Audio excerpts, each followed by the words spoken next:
All right, good evening, everyone. It's welcome to the regular council meeting in District Sechelt for Wednesday, February 16th. I'd like to call the meeting to order and ask for any declarations of conflict. Seeing none, we have an amended agenda today. We have removal of the septic disposal fees bylaw. We have some additions on the TELUS Living for bylaw schedules, and an addition of a Schedule A for the Sechelt Airport Modification Agreement. With those changes, I call for a motion to adopt the agenda. Moved, seconded, all in favor? Perfect.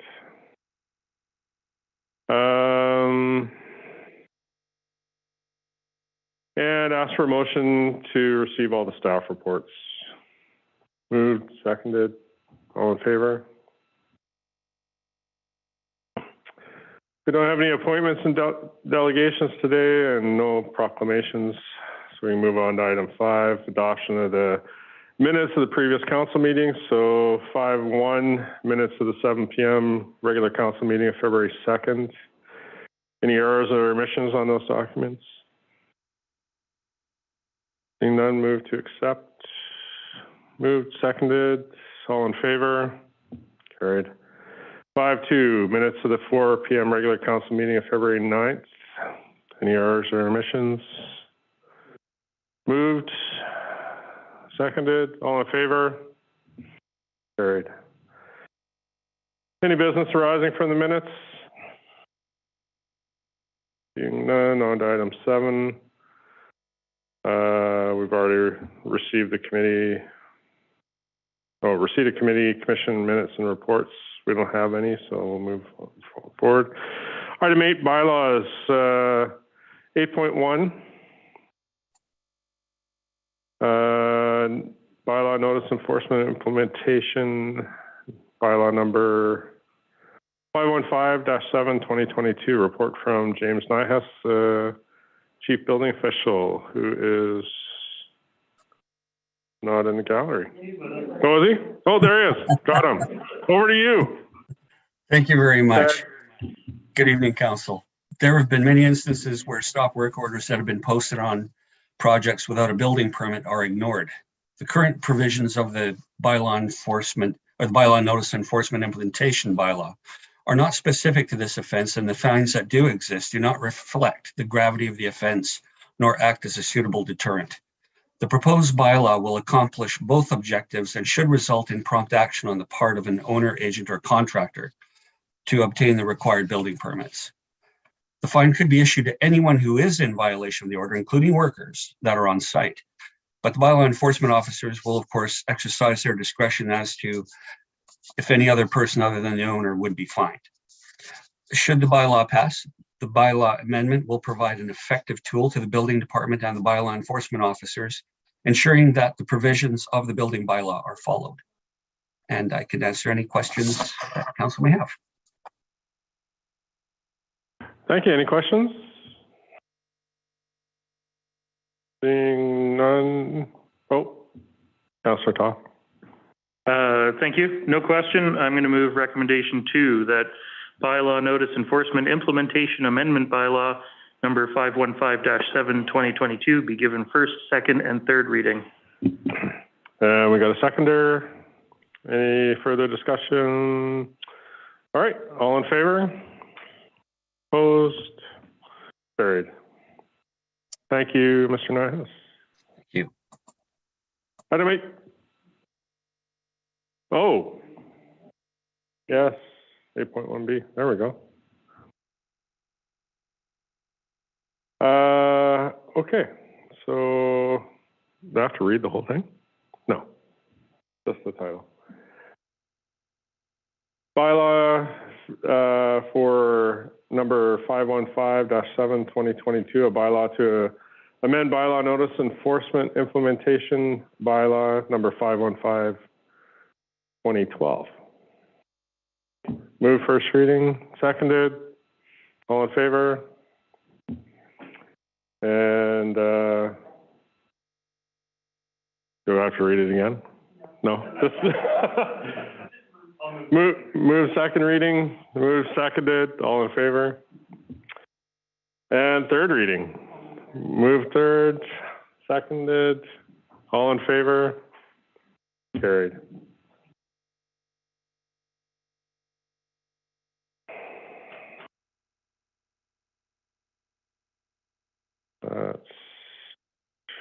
So 8.2A. And this is a rezoning application at 5528 and 5536 Inland Avenue. And we have a number of recommendations on this one, and it is over to, I guess, to speak to this one. Kovacs. Mr. Kovacs, over to you. Thank you. I'll just briefly speak to the report tonight. I don't have a PowerPoint for you, but I'm pleased to present tonight for council consideration of third reading bylaws to facilitate the 6-story mixed-use development for up to 60 rental units on Inlet Avenue. A virtual public hearing was held on January 19th, 2022. 13 members of the public attended the meeting, and a total of 8 submissions were received prior to the close of the hearing. Supportive comments mostly noted the need for rental housing and increased opportunities for living in the downtown area, and the proposal was generally supported. Some opposing comments submitted mostly concerned the amount of parking and related transportation impacts, as well as the physical massing of the building and development. At this point, staff are recommending third reading of the bylaws with additional conditions that must be met prior to adoption. Those conditions include approval of a form and character development permit, registration of a housing agreement to secure all the units as market rental, payment of the proposed community amenity contribution, and implementation of recommendations in the transportation impact assessment. And finally, to consolidate the existing lots into one lot, as there's currently 4 separately titled lots.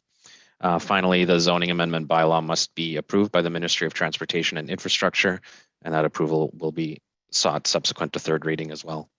That concludes my comments, and I'd be happy to take any questions. Thank you. Thank you. Any questions? Councillor McLean. Yep. Yeah, thank you. This is just a bit of a departure from our normal process in that we are looking for design characteristics before adoption of a zoning bylaw. So I'm wondering if a staff member could speak to why this is being done at an earlier stage of the process than normal. Sure, I can speak to that. Each application is unique in its context and setting. And in this particular case, due to both the OCP amendment nature of it, as well as the mixed use nature of the development and the fairly significant impact that the building will have, it's best that council retain some discretion on final approval based on the outcome of a preliminary approval for the form and character. This is typically done with more significant rezonings of this nature.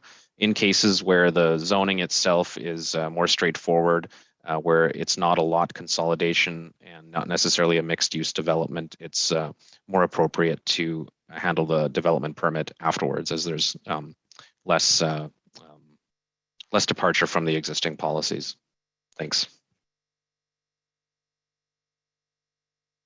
Anyone else? All right. Oh, one more. Yeah, just reflecting on some of the comments that we received. There seems to be some concern around parking, and reviewing the transportation study that was conducted, they're recommending essentially 1 parking spot per unit, as well as providing a couple electric car charging stations and a car sharing spot. So car sharing has an opportunity to reduce the dependency on cars, but a spot doesn't.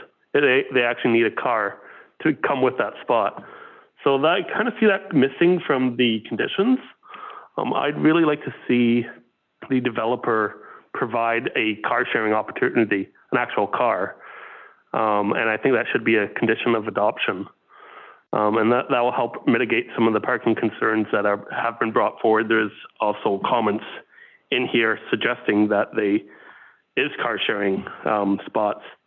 So I don't know if we need a whole bylaw like some of the comments suggest at this time, but I would like to see us do something about that. So I don't know how the rest of council feels, but I would like to potentially refer this back to staff to see how we can get that included within the application.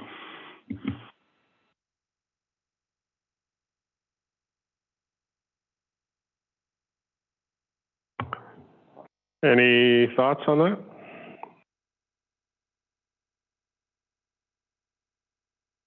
Was there any discussion in Mr. Kowitz with the applicant as to maybe going down that road? The provision of a vehicle itself was not on the table at this point. It's certainly something we could discuss further with the applicant. There is certainly opportunity for the applicant and, to my understanding, the only active car co-op on the Sunshine Coast, the Sunshine Coast Car Co-op, to coordinate voluntarily on their own behalf to populate the spot with one of their vehicles. There are a number of other funding mechanisms available to the car co-op, whether it be grant funding, grant and aid funding, or even provision of the community amenity contribution towards a car share vehicle, if that was the inclination of council as well. Otherwise, staff would go back and discuss this provision with the applicants further. Thank you. Councillor Toth. Thank you, Chair. I can certainly appreciate where Councillor McLean's coming from. You know, you're right. A spot on its own does not really do much to alleviate things. But, you know, I'm not really interested in sending it back to try and negotiate, to try and come up with something to try and, you know, get a car in that spot. Especially if it's something that maybe the car co-op's not interested in taking on at this time. I'd rather be seeing this move forward, and there, you know, as Mr. Kobowitz indicated, there are opportunities out there for funding, and be happy to support that when the time comes, if it requires some community amenity contributions or, you know, a grant from something that we can provide. But yeah, I don't really want to hold up rental housing. Thank you. Councillor Kuster.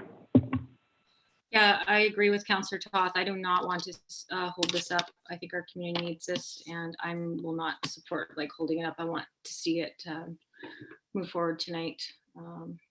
Thanks. Thank you. Councillor McLean.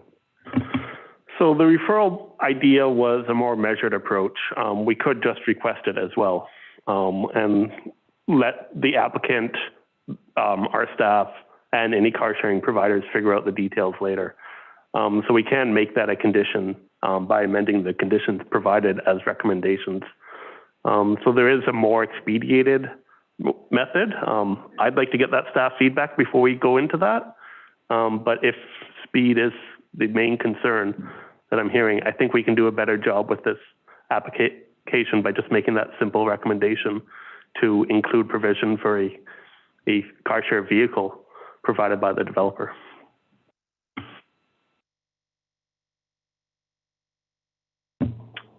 Councillor Kuster, you have further comment? Anybody else?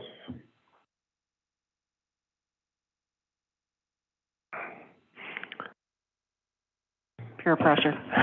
Councillor Rowe. I'm happy to see it go forward as a recommendation, but not as a condition to this moving forward. I think what Councillor McLean is saying has lots of merit.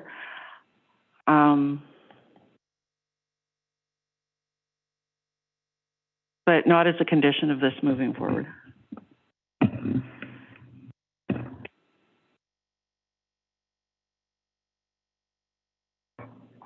Councillor Toth, you have something? Sure. I'll go. Thank you, Chair. Having heard what we've heard, I'm going to move the recommendations as presented, 2, 3, A, B, C, D, E, and 4. And no, I'm not going to read them all out.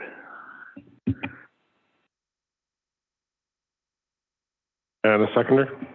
Seconded. Further discussion? I'm going to make an amendment and I got to try it. All right. Yeah, sorry, guys.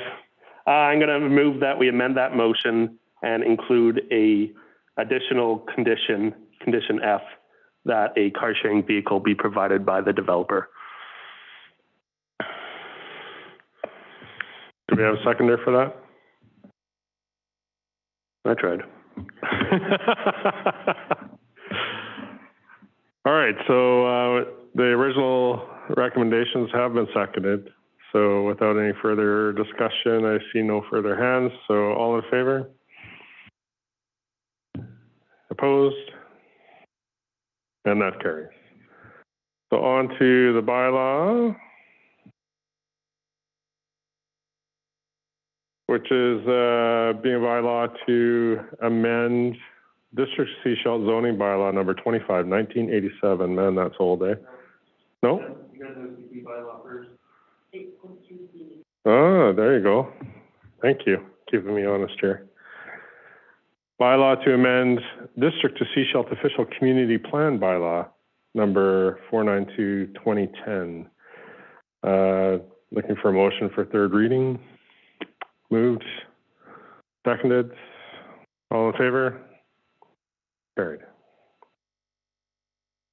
And it's adopted later, correct?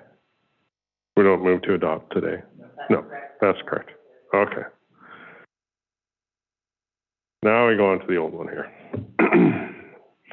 So 8.2C, zoning amendment bylaw number 25, 315-2021, being a bylaw to amend District of Seashell zoning bylaw number 25, 1987. Is that a typo between the two? No, okay. Looking for someone to move third reading. Moved, seconded, all in favor? And carried.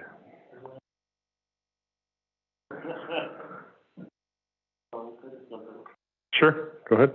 Sorry, I forgot to ask one question. It's just a process question. So just hearing some of the concerns about parking, when would those be addressed in the process? The concerns would be addressed at this point, as Sorry, it is the now. off-site parking. And what the streetscape would look like. Oh, I see. Yeah. The further details on the streetscape improvements would be presented with the development permit once we have the servicing, preliminary servicing drawings and civil drawings in place. And that would be try to be coordinated with the current Inlet Avenue upgrade grant application to make sure that that's in alignment should that come. Perfect, and sorry for that first question. Okay, 8.3A.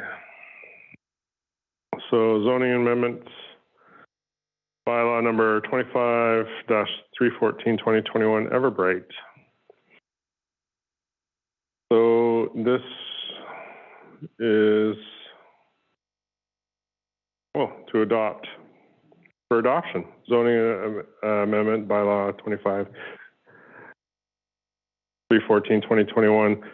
So is there any of the staff that would like to speak to this before we move to adopt? I don't have a presentation, but I can certainly be available for any questions. Basically, it's ready for adoption. They've met the conditions of rezoning. MOTI has approved the zoning bylaw. We've received the community amenity contribution payment. So it's ready to go. Okay, thank you, Mr. Hall. Any council have any questions on this? Okay, recommendation on the floor that council adopt zoning amendment bylaw number 25-314-2021 Everbright. And that was moved, seconded. All those in favor? And on to that bylaw, 8.3B.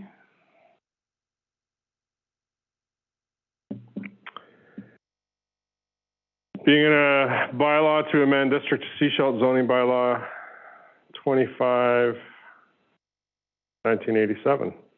And move to adopt. Seconded. All those in favor? And carried.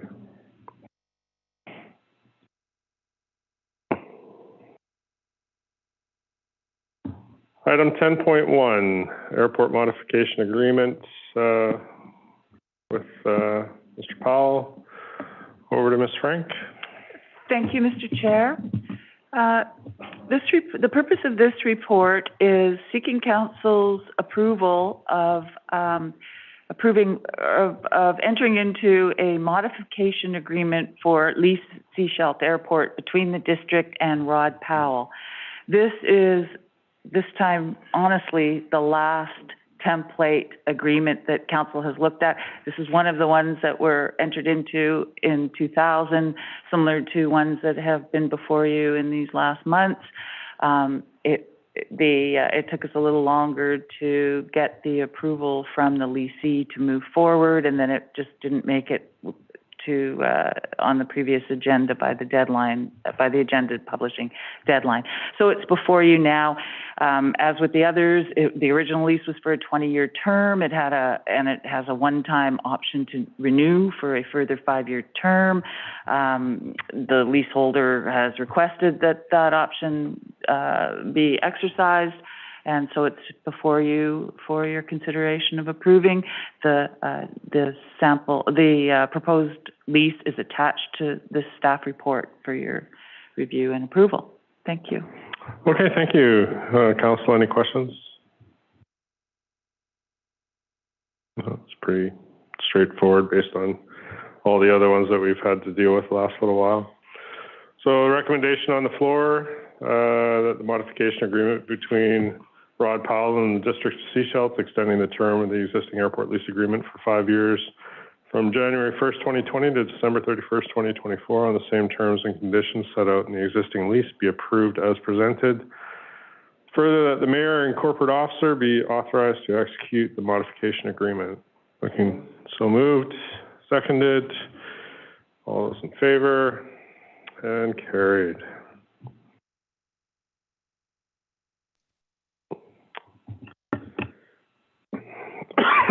Excuse me. Nothing further on that. So item 10.2. So revised grant resolution, West Porpoise Bay sewer expansion. And let's see who's speaking to that. Gosh, you guys are so fast. Mr. Bandera. Thank you, Mr. Chair. Since I provided the council with a brief presentation on this grant for the sewer expansion in area A2 phase 3 on February 2nd. Today I will update the council on the amended grant resolution as per the council direction last time. The financial implication was amended accordingly.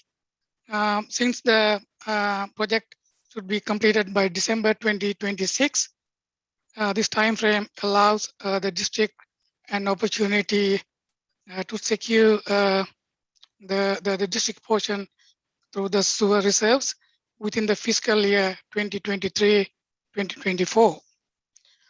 If the grant is approved, a design and construction can be started by 2024 with targeted completion before 2026. So within this period, the sewer reserves will have accumulated to cover the district portion of 360,000. So the resolution, amended resolution is that an application be submitted to the Investing in Canada Infrastructure Program, Green Infrastructure Stream, Environmental Quality for the expansion to the existing sanitary sewer network into West Porpoise Bay area AO2 phase 3, and that the district 26.7 portion of cost for the West Porpoise Bay area AO2 phase 3 sewer expansion project in the amount of 360,000 be funded from the 2023-2024 sewer reserves, with the other 73.33%, which is 990,000, coming from the Investing in Canada Infrastructure Grant, Green Infrastructure Stream for the total project amount of 1,350,000. So this is my conclude my brief presentation. and I'm happy to answer any question you have. Thank you, sir. Any questions for Mr. Bandera? Hands. We have a couple of recommendations there. As were stated, the application be submitted to Investing in Canada Infrastructure Program, Green Infrastructure, Environmental Quality for the expansion of the existing sanitary sewer network in West Porpoise Bay. And that the district's 26.67% portion of the costs for the West Porpoise Bay expansion project in the amount of $360,000 be funded from the 2023-2024 sewer reserves, with the other portion coming from the Investing in Canada Infrastructure Program, Green Infrastructure stream, for a total project amount of $1.35 million. Anybody like to move those recommendations? So moved. Seconded? Seconded. Any discussion? Councillor McLean. Yeah, I'm just going to speak against this motion. I think the opportunity to get grants is always a good one, but it has to serve a larger purpose within the District of Sechelt. And we have to look at the portion of the grant that is not funded. So in this case, it's $360,000 coming from our sewer reserves. Sewer is a very interesting service in the District of Sechelt that we have a lot of work to do in. So I would rather this $360,000 be committed to maintaining our current operations rather than expanding them. I'd look at the opportunity to collect additional revenue from these added parcels through the sewer parcel tax. But just to pay off that $360,000 is going to take 20 plus years. So I'm just not seeing it. I'd rather focus on the maintenance side of the sewer function, so I'm not going to be supporting this motion today. Councillor Toth. Thank you, Chair. Yeah, I have a hard time too. You know, when you look at 26 properties, I think it's 26 properties, that $360,000 is $13,800 per property that we're paying to hook them up. So it is a lot of money, you know, and $1.3 million in total for 26 properties. I totally understand where Councillor McLean's coming from, and I've been struggling with this one myself, but I'd be interested to hear from other councillors, but yeah, I'm leaning towards supporting it right now. It is a grant opportunity to get 73% of that work funded, and we don't have any other projects that are ready enough to apply for this grant stream in the time that it's open for. So just a couple of thoughts. Anybody else online? Okay, my turn. I think this makes sense. I think if we can get grant money to expand the sewer, then we need to. I understand that, there's a portion of it that's going to be required, and $360,000 is a lot of money, but the reality is it's what it's going to cost anywhere. And I think if anybody is one of those properties that's been paying their parcel tax for a number of years would see this as, why do we have to continue to pay parcel tax if you guys aren't going to support getting this sewer in place? So I'm going to support this motion. I think we need to move forward with this. We need to create that infrastructure where we can get grant money for it. Mr. Dillon? Thank you. Perhaps, thank you, Your Worship, or the chair today. Sure. So I think one question a councillor can ask Mr. Bandera is whether the completion of this work will facilitate future downstream or upstream connections to for more residents in the future, because a big portion of connecting new areas is getting those sanitary trunk mains and force mains to different areas of West Sechelt. So it might only be 26 homes in this go around, but by extending those main lines, it might result in cost savings for future areas downstream. So if a councillor could ask that of Mr. Bandera, I'm sure it would be useful context for this discussion. I think Councillor Rowe is going to ask that question. I have a great question. Mr. Bandera, could you tell me how this project could potentially help us beyond these 26 homes into the future? This is that the 26 properties within that catchment area is remaining not connected. So beyond that is going to be connected with some of the subdivisions proposals in the streamline now. And 2022 capital projects, we are going to upgrade one of the section we identified previously is one is that siphon, and one is that 3 manholes upgrades. So that upgrades previously we considered those part of the sewer functional plan. The sewer function, the whole development, all sewer service, this area is a part of the sewer functional plan. The sewer functional plans clearly indicate which section needs to be upgraded each year. So that particular sections is now we are going to upgrade. So this year, a part of the capital project is already approved. So therefore, I don't think there's any bottleneck or capacity issues for these 26 lots. Thank you.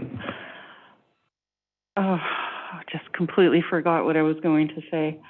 I will be supporting this. I know the numbers, whenever we look at infrastructure, the numbers behind the dollar signs always blow me away, but I think we have to keep moving in the direction of improving our infrastructure, and where we have grant opportunities, I think we have to take them. And we've built capacity into staff here in engineering and working on improving our assets. So I think we have to keep moving in that direction. I think it's important. So I will be supporting this motion. Sounds like you're moving it. Well, that was aggressive, but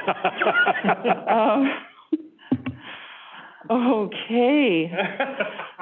So I will make a motion to move that an application be submitted to the Investing in Canada Infrastructure Program, Green Infrastructure, Environmental Quality for the expansion to the existing sanitary sewer network into West Porpoise Bay Area A02P3, that the district's 26.67% portion of cost for the West Porpoise Bay Area A02P3 sewer expansion project in the amount of $360,000 be funded from the 2023-2024 sewer reserves, with the other 73.33%, $990,000 coming from the Infrastructure in Canada, or Investing in Canada Infrastructure Program, Green Infrastructure Stream, for a total project amount of $1,350,000.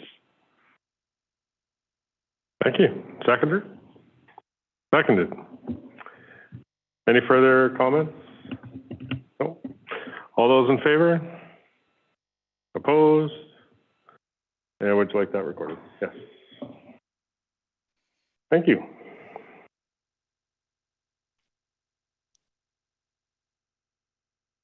And item 10.3.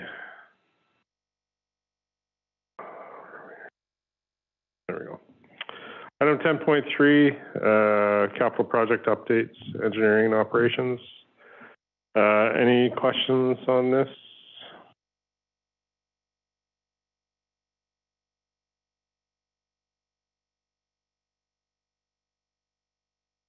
No.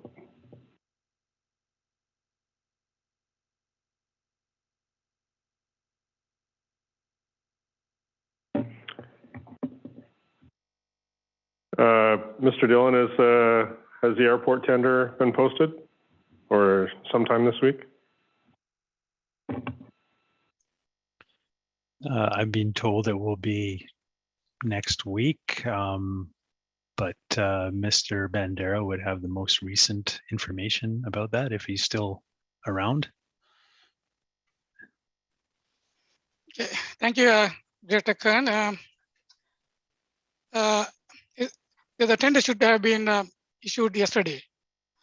But unfortunately, the engineer, Associated Engineering confirmed that the main, the primary engineer for the project is not doing well, and it has been going to be delayed until next Tuesday or the Friday or the next Tuesday. I'm trying to push them, get the tender document by Friday. If I get it that one, I'll put a BC bid the same day. Okay, thank you. Without any further comments, we'll move on to item 12.1, release of items from closed meeting. Oh, it's not on my list here. Got to go back to the other list. There we go. Councillor reports. How about that? Thank you. Let's see.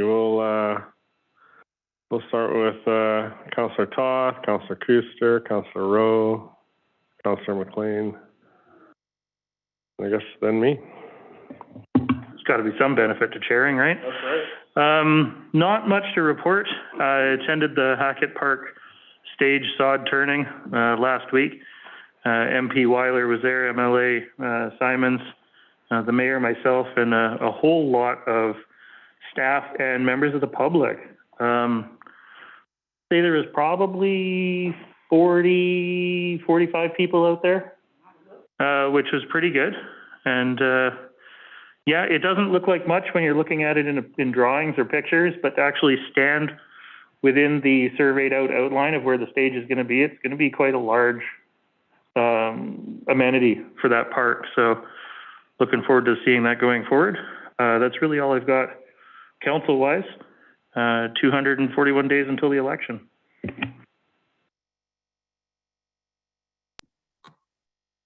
Councillor Kuster.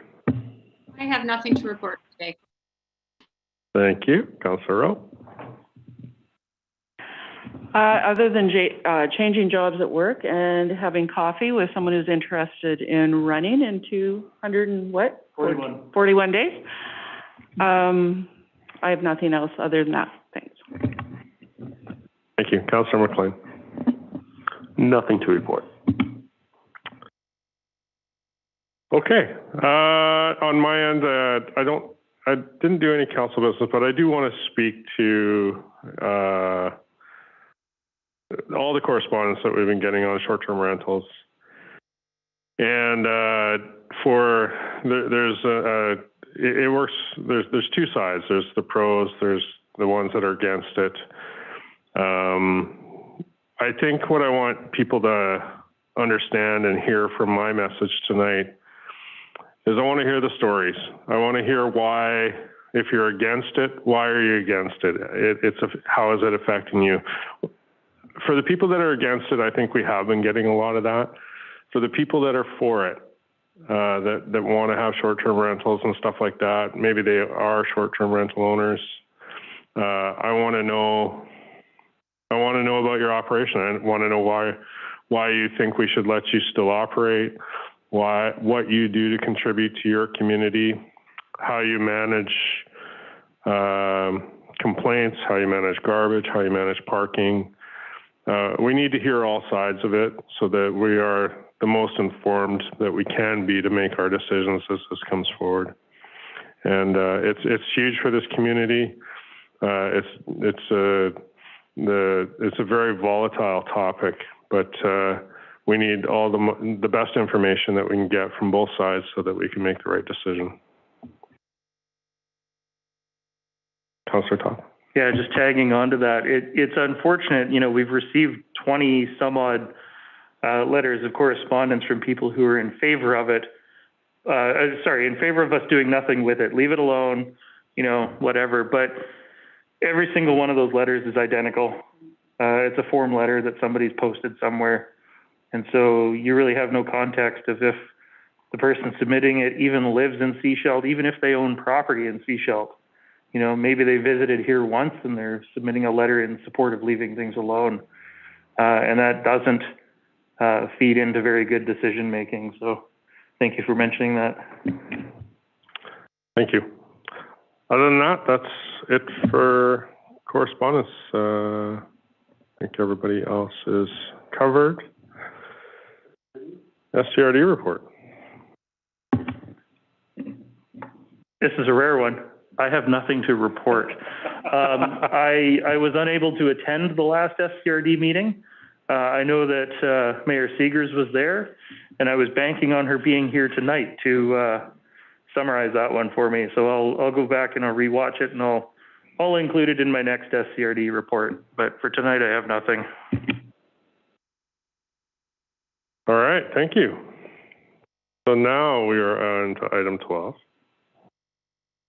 Release of resolution from closed council meeting. And so the recommendation, report from the corporate officer regarding the release. Do you want to speak to this? No. Okay. No, it doesn't matter. Councillor McLean, you had a comment? I was just going to move a motion that recommendation one be move recommendation one. Yes. Seconded. Okay, I think we should probably read this out just so that people understand what we did here. So that the report from the corporate officer regarding the release of the resolutions from the February 9th, 2022 closed council meeting be received. Further, that the following resolutions be released to an open meeting in council. So that Lee Schumann and Jackie, I want to say Schock, be appointed to the 2022 Community Investment Program Grant Review Committee, and that Michael Allen and Ken King be appointed to the Advisory Planning Commission until December 31st, 2023. So we want to thank the community members that did step up to take these roles, and they're important to us, and they really help move the district of Sechelt forward. So we want to welcome them aboard and thank them for their service to the community. It's been moved and seconded. All those in favor? And carried.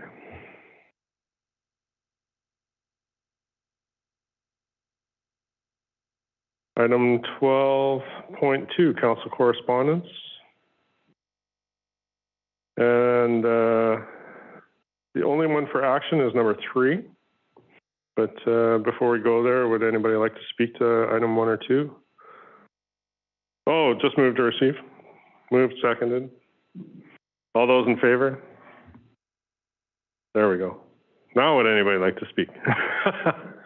To 1 or 2, and then we'll move on to 3. Nothing. So item number 3 from the Village of Cumberland. Any council like to talk to this, or?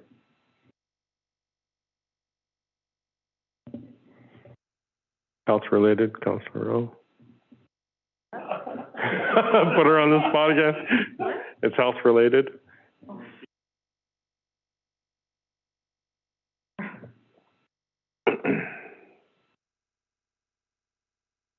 Well, I do have a personal belief around decriminalizing substances and how that plays into harm reduction.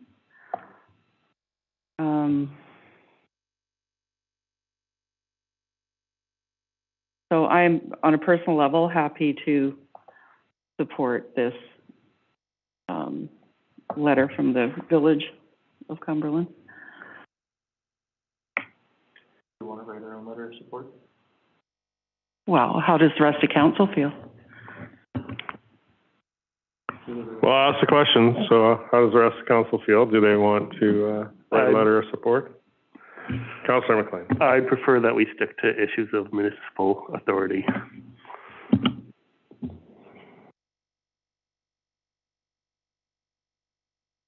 All right, onward we go. That covers council correspondence. I think we've come to the end. Any emergency items? No emergency items, Your Worship. Thank you. And motion to adjourn? Seconded?